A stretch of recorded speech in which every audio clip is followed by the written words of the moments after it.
don't know what's going to happen to us, Right. whatever us means. And it's really required, metaphorically, a quantum leap that you're asking us to make, and some of us, I think, are very uncomfortable making it. Right. And so the anger level goes up and so forth. And maybe it has some relevance to what people here who are artists are here about, and maybe can understand better what they do in recognizing their own inner anxiety about these possibilities or certainties. Let me quell some of the anxiety. Well, could I say something? Actually, I mean, if it's perceived as anger, or my concern is, it's not anxiety. I mean, I don't really feel anxiety at anything you're describing. For one, I'd have to accept everything that you're saying as stated plainly. I don't necessarily agree with you, because it's a perspective. Right. And it's an individual's perspective on all you've learned. And, so I'm not really worried about all you say. If it comes to pass, you can't define all the angles of how it will evolve. This way, when you perceive it, and I think you'll admit that too. So I don't have anxiety about it. I guess the overall concern I have is there are a lot of assumptions, and when I keep, you say semantics, but things need to be defined all along the way, and it can be very infinitesimal and very tedious, therefore, so it's hard in a discussion like this. But things to be defined. What do you mean by superiority? What is superior? Superior can be different for each individual here and on the planet. What is superiority? How do you define it? Everybody defines it in a different way, in different aspects. I wonder if Rachel assumes that everything has to be defined. I wonder if you accept that everything has to be defined and that we have to get more and more infinitesimal about it, or whether you're thinking about it as at a rather different level of... When the two of you were talking about improv, I had the sense that you were thinking in a very different way than definitions and rules and all the kinds of things. Well, see, but then if he doesn't define these... I want to listen. Let me just answer this gentleman. Yeah. I love science, the little that I know of it. I love finding things out about the universe. I see us as a species having come a long way, and in this century making like a sudden burst of discovery that completely overwhelms and overhauls our sense of being central and superior and being at the core of the whole universe, and being alone, being unique, being special, etc., that has been our position for a long, long time, which got eroded little by little, but that got totally smashed in this century. I like that very much. The thing that bothers me the most is that I always get the feeling that we're getting close to Niagara Falls, and everything is like hunky-dory. And just as the people who go right close to the event horizon are almost there but never quite in, and we are blind. We still blind ourselves, except for some people who are very aware of it. But as a whole, as a species, we are blinded by all these toys, these wonderful extensions of ourselves, this technology, these great computers, all of this stuff. We are dazzled, and we don't see, for the light, that right under our feet is a chasm, and that we're going to fall in this chasm. And the chasm is very simply what we are doing to our environment, to our place. And our place is going to reject us and say, you're too much, we don't want you anymore because of what you're doing to us, and it will definitely rise in a kind of So we conservative might way. require that comment or something as of 65. Whatever. That we may One way or destroy another, ourselves. it's going to happen, because what we're doing is, gnawing at it like, I wanted to say like rats, but I love rats, I shouldn't say that. But we're gnawing at it from so many places that eventually, one of these things is going to give. So there are so many things that this century has brought that are wonderful, such as toilets, okay? Indoor plumbing. This is the best thing that this century has given us technologically. And we don't want to give that up. How do we see clearly in terms of our own life, our own survival and the quality of our life, and the life of all other sentient beings on this planet, which we keep forgetting about continually? How do we choose, okay, I'll keep the toilet, but I'll throw away the guns, or whatever, make a triage there. And I don't think we're capable of doing that morally, just as you say, because it's there, because it's possible to do. So I personally would very much like to have the 18th century habit of people writing beautiful letters to each other. I think that letter writing in the 18th century was something so exquisite and so precious and so wonderful that even today when we read those letters we say, wow, this is beautiful, this makes me feel great. What if it's email? I'm sorry? What if it's email? Does that affect you? I do a lot of that, but a lot of people, don't do that anymore. So there are things from the past. I mean, I wouldn't want to go back to the hygiene of the 18th century, but I do want to go back to the letter writing of the 18th century. How do we maneuver in this Niagara Falls? How do we make choices? How do we thrown make choices? into? Eugenia is responsible in her LA 93 kitchen thing with a reproduction of Ben, of one of his works of art, which says handwriting design, which sort of in a certain way connects with part, I think, of what you're talking about. Yeah, what I'm talking about is being very particular at this point in our development, where I do believe very strongly that we have a fight to the death between the angel and the demon, and it can go either way. I think that we should be very, very particular about what we do, what our actions are, what our thoughts are, how we treat everything, including ourselves, but everything outside of ourselves. All of those things, to me, are, crucial right now. And I see a lot of growth in population of billions of people who will have very different crucial things that they worry about, are you such as optimistic? eating and surviving. Are you optimistic or pessimistic I'm as to the very outcome? pessimistic. Very pessimistic. Well, then what if some other higher entity between the devils and the angels come along and tell you which way to and just straighten this thing out? Well, that's a hypothesis and conjecture. I think it's hard for artists. What are you talking about? A god? Somebody smarter than us. But like the computer. I want to bring in, if I can, this gentleman. This gentleman's been trying to talk for 30 minutes here. Let me see what he's got to say.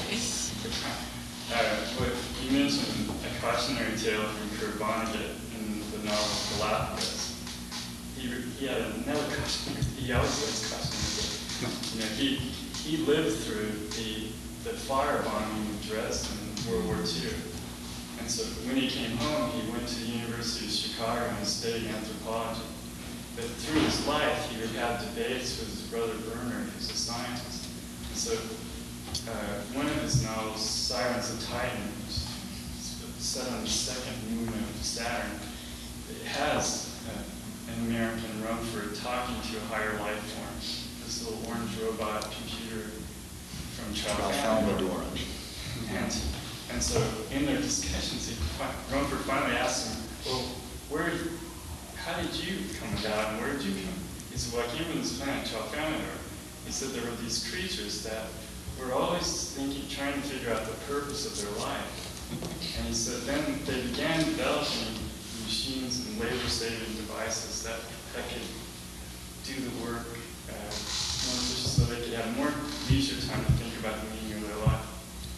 And gradually they began to develop computers, and more sophisticated computers to run the other machines that run them.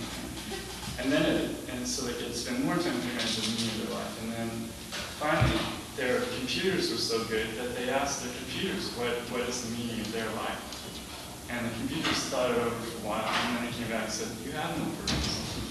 And so he said, then what happened? He said, well, these creatures did such a lousy, they were so disheartened that they began killing one another, but they weren't very good at that, so we killed them ourselves.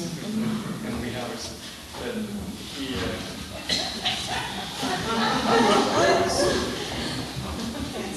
but Kirvan used it as a meditation. And also, but part of, I think, what I find with Richard's, his confidence comes from a seeming belief in historical progress, and that it's going to deliver. And so, but we have people like Kurt Vonnegut have looked at what we've done with our technology, and the misapprehension. And so, in a sense, Germany was considered the cradle and one of the intellectual capitals, and it's self-destructive. And so, he came home and tried to sort these things out, and would tell these fables and these cautionary tales to broach these subjects. But I just mentioned that, and then And which is also the function of art, in a sense. I mean, you're talking about how art functions in this, perhaps, as Rachel is talking about, the necessity for choice. That we tell ourselves stories. Along the lines of what Rachel was saying, I followed the Persian Gulf crisis, and so there are lots of commentary. And then somebody asked Ken Burns, who did this, just in the Civil War series, and he said, well, when I studied the Civil War series, I could study the diaries and the letters that men wrote from the field down to their families, and journals their families kept. And he said, in a sense, like, people wrote down things and filtered it through their kind of moral systems, and their moral, not systems, their moral voices, to make meaning of what happened. He said, when I look at what happened in the Gulf War, I see the advanced satellite communication system fell in love with the advanced weaponry over the skies of Iraq. And I did not see the filtering of that experience through people's moral or ethical or any other kind of considerations. And so, Yeah, thank you. Chris, I want to get a couple more comments here. Questions that people have been jumping in their seats. Between having scientists and artists, I guess is one of the top times. But what I'd like to again question you is, do you feel comfortable explaining the entire world with a mathematical linear logic? That's one part of the question. And the other, are there things in the world that you don't feel comfortable doing that with? Most of it. Do you? Okay. Yeah, we don't really understand how most of the world works. It's a real. But do you feel that you could explain it if you could push linear logic far enough? I think so far, what we've shown is that everything that we have come to understand, we have come to understand through the language of mathematics, which is really an absolutely extraordinary circumstance. So you feel that if it were pushed far enough, we would explain everything we understand now to exist? Maybe. Okay. I'm not sure our That's brains. what I've never heard tonight. Yeah, I'm not sure our brains are big enough to really comprehend the entire universe. I think the universe works on levels that we're just not equipped to understand, ever. Right. Sure. Then the other question is, I wonder if you could explain what creativity means to you. Creativity? I'm not sure I could define it. It happens. It's all of a sudden there are connections that are made in your mind that weren't there before, and why they're made is just a certain series of inputs that have maybe been rattling around in there for a long time. Would linear logic ever explain? Perhaps, I don't know. I mean, it's so complicated a reaction, a phenomenon, that probably somewhere along the line, in my parlance, I would believe that it's a consequence of these, hundreds of trillions of connections that are going on, learned pathways through the mind that are exercised, some that are not exercised, maybe even a cosmic ray barreling through your brain and causing a connection to be made that normally wouldn't be made. And maybe that random event somehow, occasionally, does the right thing, and you get a thought that's a new thought. I'd like to just make a parenthesis, just one quick parenthesis about the email that you mentioned before, and that goes with the business of creativity. See, email is something that you write with your brain, but an 18th century epistle, you write with your body and your brain. That's the difference, you see. You can touch it, it's got a texture, it's got beautiful calligraphy, all of those things that the machine doesn't do. And that each person does differently because their nervous system is different. And that's art. That's the difference. It's about being in the world. On the other hand, there are people who paint with computers, though, don't they? And they can do brush strokes. I hate that. I hate it too, but I'm saying. But I don't think I'm saying if people drew with feathers, and then they drew with pens, and then they drew with, they're paintbrushes and palette knives. And but again, there's a linear notion of progress that I think is a little bit problematical. I mean, but I've also got people right and left that are trying to get in here, and I want to bring them in. I came in late, so your name, please, is? Richard. Richard, when we talk about explanation, are you distinguishing explanation from description? And by that I mean, in response to your question, sir, when we talk about explanation, are we talking about explanations of relations, of general relations, or particular relations?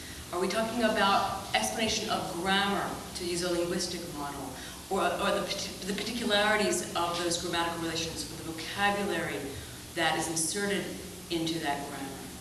So when you're describing linear logic, mathematical logic, to what extent can we describe all the nuances of the particularities? I think is one of sort of the calculus of your question.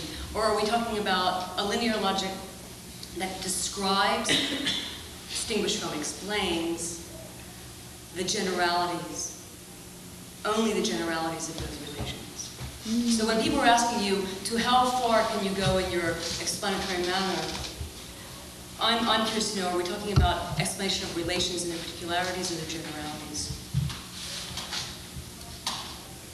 I'm not sure I thoroughly understand your question, but let me attempt to answer it nevertheless. I think what many people are discussing tonight is the problem of being able to describe the nuances of feeling.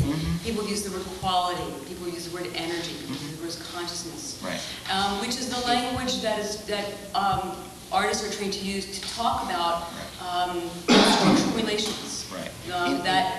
In mathematics, in the mathematics of logic and the mathematics that try to endeavor to explain the world, there are really a fixed set of rules. It's not as fuzzy as some of these other conceptual things are, relationship kinds of things.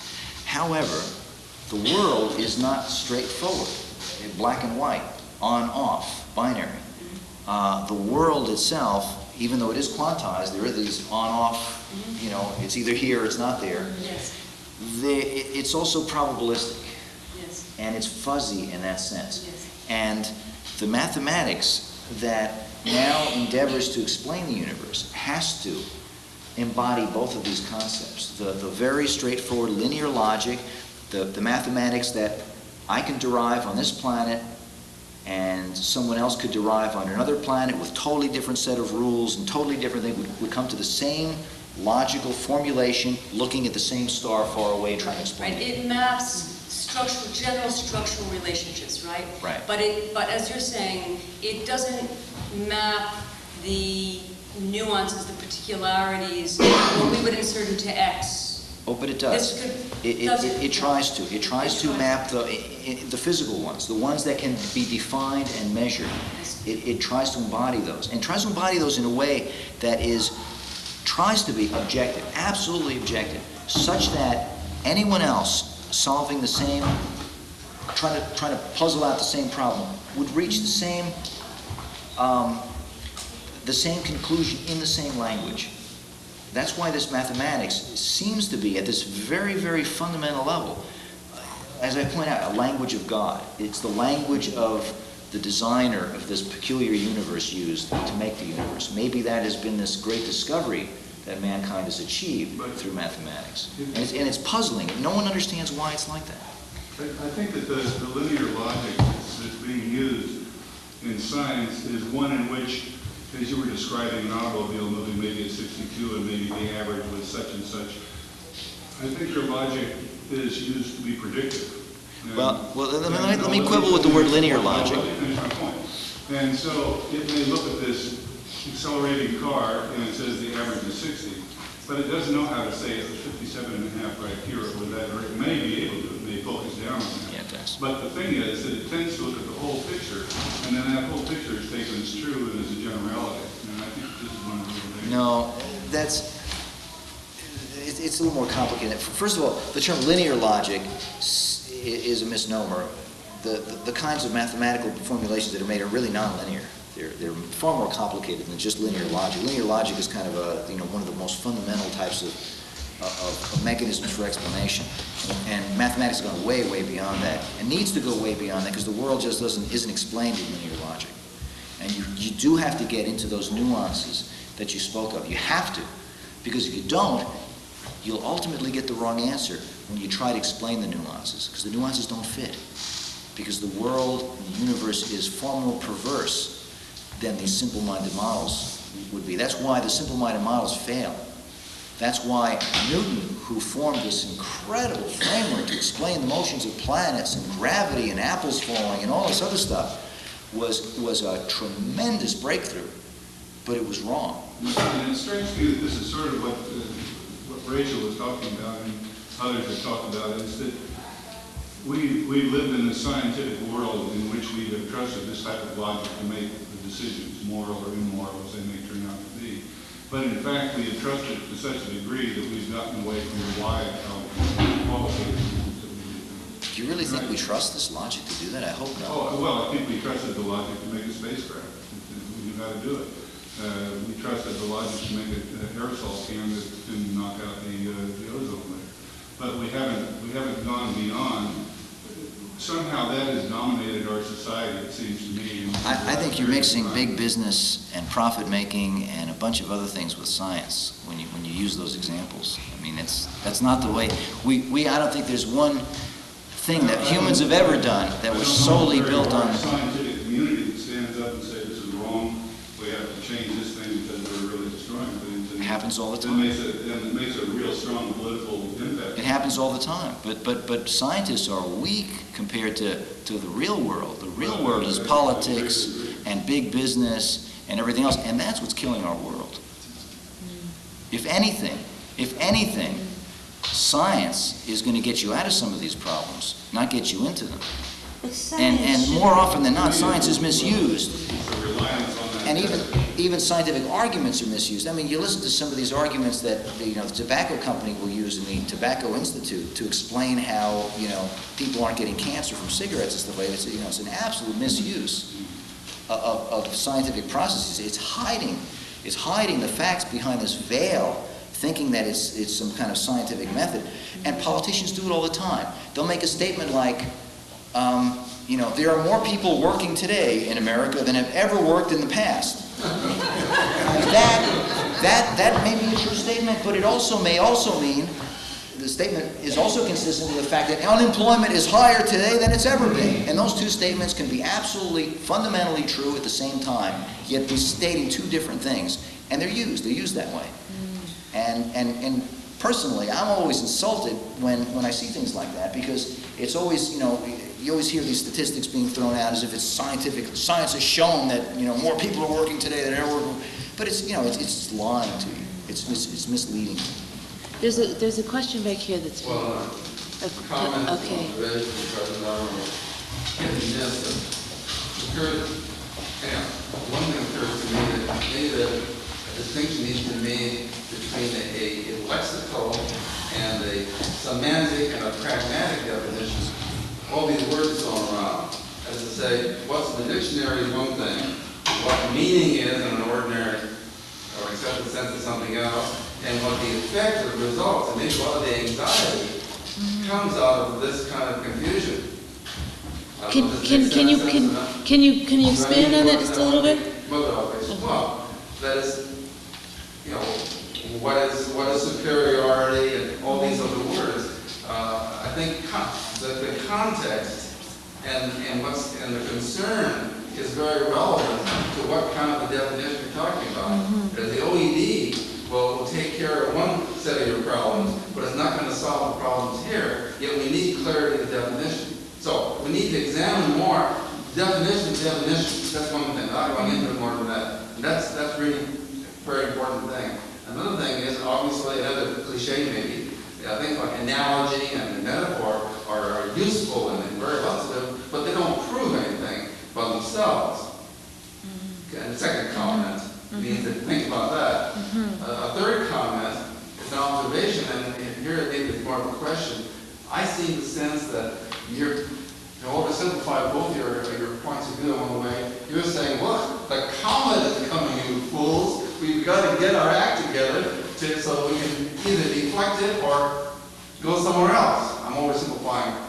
And Rachel is saying, but you idiot, can't you see in the process of doing this, and we're destroying, we're doing the very thing ourselves that you're afraid may happen tomorrow. We're destroying our own environment, our own society. Now, I'm oversimplifing, but It's helpful. Both of these kind of arguments that need to be addressed, need to come together. And then one more observation, I'll stop. I have a whole bunch I want to make because I listened to all this with big fascination. I want to interject every 2 minutes. The thing about Richard's sort of certainty, or maybe even arrogant certainty. No one said that. I'm just going to enter a little provocation. It seems to me it's no greater or worse than certain people of religious views or political views. I mean, let's take, for example, Marxism in the 19th century. To oversimplify, at one level, you could say that Marxist said bourgeois capitalist society has promised many wonders. It hasn't delivered. Here's why, and here's what to do about it. Well, I think we can see now, even if there's, in my view, there's a lot of truth in those Marxist critique, but its answer, its analysis turns out to be as based on the same kind of faulty logic and problems as what it seemed to overcome. The question is science in some sense analogous to certain religious or ideological points of view that, not that it isn't based on a certain proven observation results, but it maybe claims too much and it doesn't encompass everything. Maybe that's part of the problem of unease here too. Anyhow, that's enough. Yeah, I'd like to say something about that, if I may. That my view of advanced science is that if it were to be truly understood by people, if it were somehow made understandable, up to a point, including the stuff that's just not to be understood, that you just can't understand, I think that people would see their own lives and the context of their lives very differently. And I would very much like people to understand, for instance, how relativity relates to their own lives, such as the certainty and the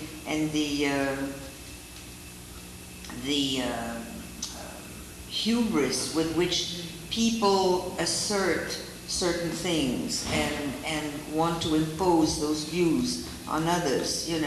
That might be dissolved if they understood the concept of relativity better.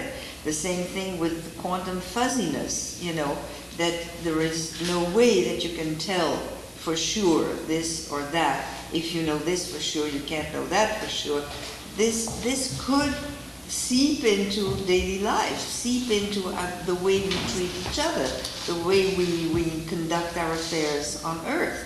And I see a very strong correlation and relationship between these things, which right now doesn't seem to exist at all, because people view this kind of science as an ivory tower kind of thing, as an elitist kind of thing, as completely obscure, completely ununderstandable.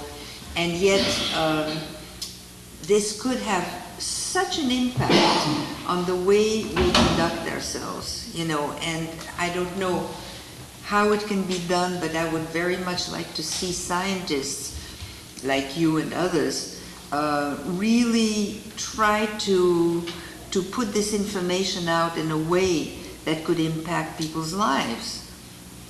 It's interesting. I would probably argue just the opposite, that the problems we're having, I'm not sure can be solved. Maybe you're right in that the way in which people approach problems by understanding the science of it is one way. But I see this world fractionated by these incredibly petty differences that people have. You take a country like Yugoslavia, which it's a small state basically in the United States, and suddenly it breaks up into 4 different factions, and people who've been fighting for centuries are now at each other's throats, for these absolutely, to us would be minor differences. To them, it would be, bloodthirsty, fight to the death differences. And, can't we all get along statement that, as Rodney King said, can't we all get along? This is, what handle do we have to have in people to understand that we all live, from the planetary perspective, we all live on this tiny little fragile planet with a very fragile surface, a very fragile atmosphere, and a very, very fragile ocean, and we're screwing it up. And we're wasting all this time fighting battles on this tiny little world. You know what? But how I'm not sure science is the right way to... I'm just saying that, if you see the pictures out of the Hubble, if you see that wall of galaxies that you just showed us, don't you think that something in the neurons and the synapses will go pop maybe a little bit? One would hope. And say, hey, it was there's thought more that to life. it was thought that the first picture of the Earth as a body would be this monumental thing. It was predicted that this would be this monumental, embracing, unifying point in human history, when humans first, finally realized that we all live in the same thing. And it's just we have those pictures, and it just didn't do it for us. Well, we're fucked, we're fucked. It's as simple as that.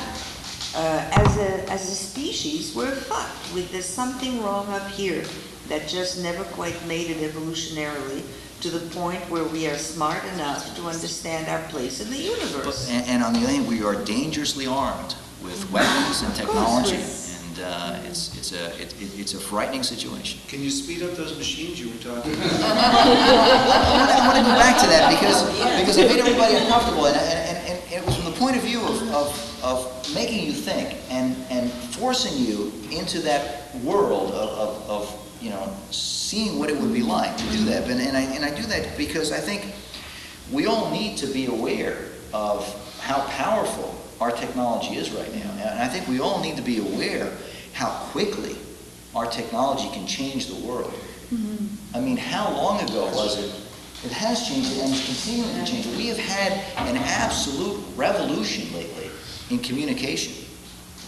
It is phenomenal, and we are about to have this other continuing revolution in the amount of computer capability we have. And in some sense, it's frightening. It frightens me. Yes. Yet I think that it need not be frightening. I think the universe probably works that way. And we have a lot of evolutionary baggage that we hold, okay? And maybe in a perfect world, I think there would be a few things that I would change about myself, okay? A few things. I'll name a couple. Mortality really sucks, We have this evolutionary mechanism that makes us age and die, and it was very efficient in continuing generations and evolving and everything else. But man, if I could change that, it really sucks. The other thing is this communication thing. Maybe it's really nice to be individuals and have everything locked in here and not have to hear all these other conversations around. But it might be pretty cool to really, really connect with another person. I mean, absolutely, fundamentally, 100%. Talk about love, And again, that's something that machines can do. They're not smart enough to really dig on it, but we can't do. So maybe there's a combination there in the future of us being able to wire into our own brains and take advantage of that technology. So that really frightening vision that I painted that made everybody squirm in their seats, and I hate that guy, he's killing me. Maybe it's not so bad. I mean, maybe there's a continuity between human society and this Orwellian. Orwellian was 1984. How long ago was that? This bizarre world that I painted. I mean, we're going to get there whether we like it or not. We're on this roller coaster, and it's gone over the hump, and we're speeding towards something. So all I'm saying is, let's keep our eyes open, and it may not be as bad as. And I think death is terrific. I really have no problem with death at all. What? It's just aging is bad, not But dying. can you imagine if we never lived, you'd have to figure out how to make how to make a living for the next 400 or 500 years.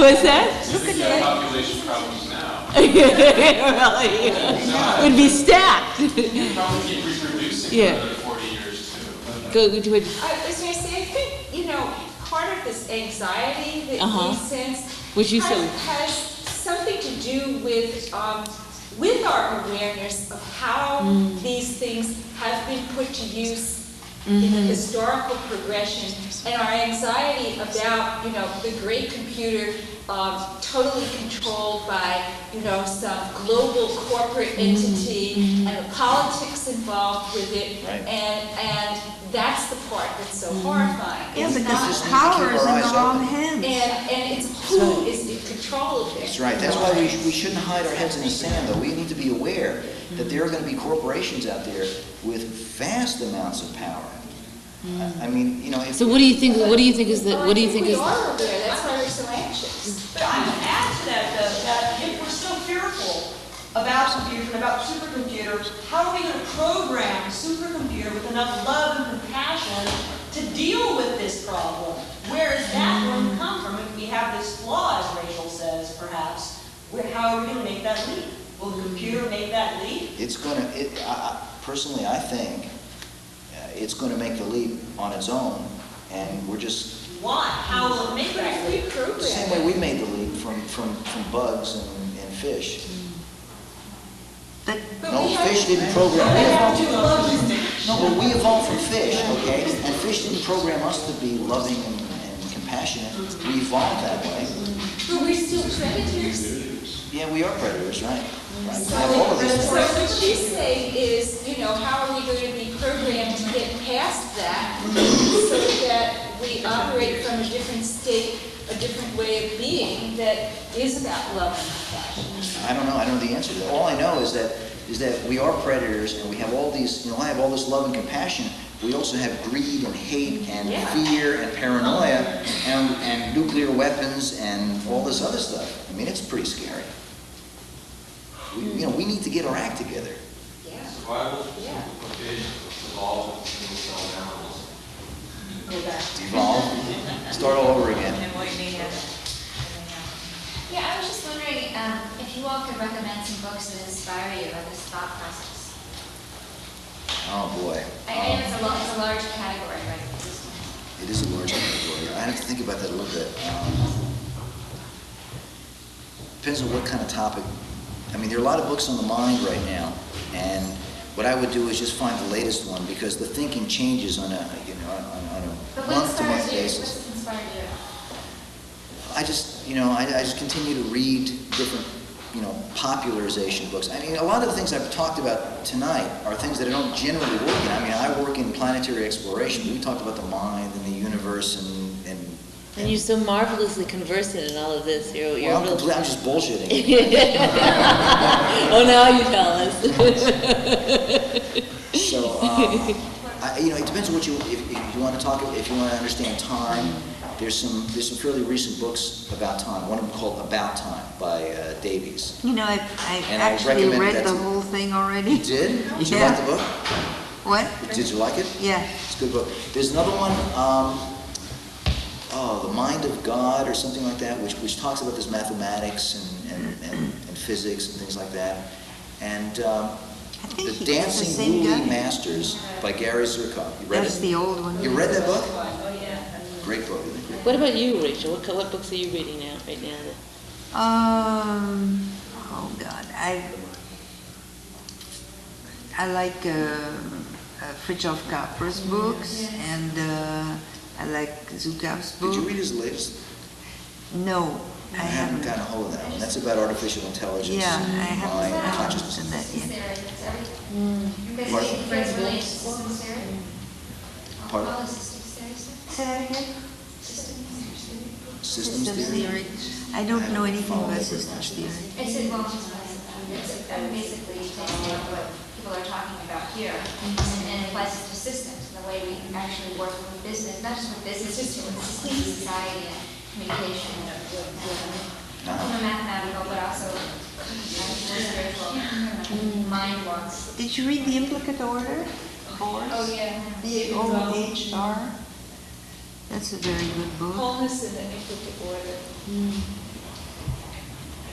And also, perhaps from the moral point of view, there's a beautiful book out right now that is, I think it's by a Chinese dissident who has been in prison for 30 years, who has written against the rulers of China, and has pitted himself against, and it's like letters from what is it? The Courage to Resist, I think, something like that.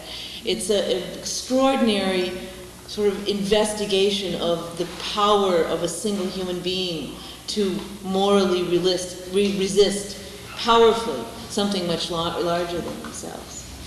And at the famous bookstore, It's The completely Politics dropped of out of my mind. There was a review of a book in the Times a few weeks ago, and the heading was the Tao or something, by a woman whose name I can't remember now. It's on my list of things to get. Don't know. That's a complete sort of rethink. Really? All this stuff. When you find out, will you call me and let me know? Kind of a rave review. Really? Call me and let me know. Maybe this is a wonderful place to say, we could go on all night talking about books, but this has been a wonderful, you both have been extraordinary. It was probably one of the more charged and difficult evenings at certain points, and we almost cleared the room a couple times. But I think it was incredibly exciting and went far further than I could have ever thought we've gone, and I thank you both so very, very much, and appreciate your being here so very, very much. Thank you.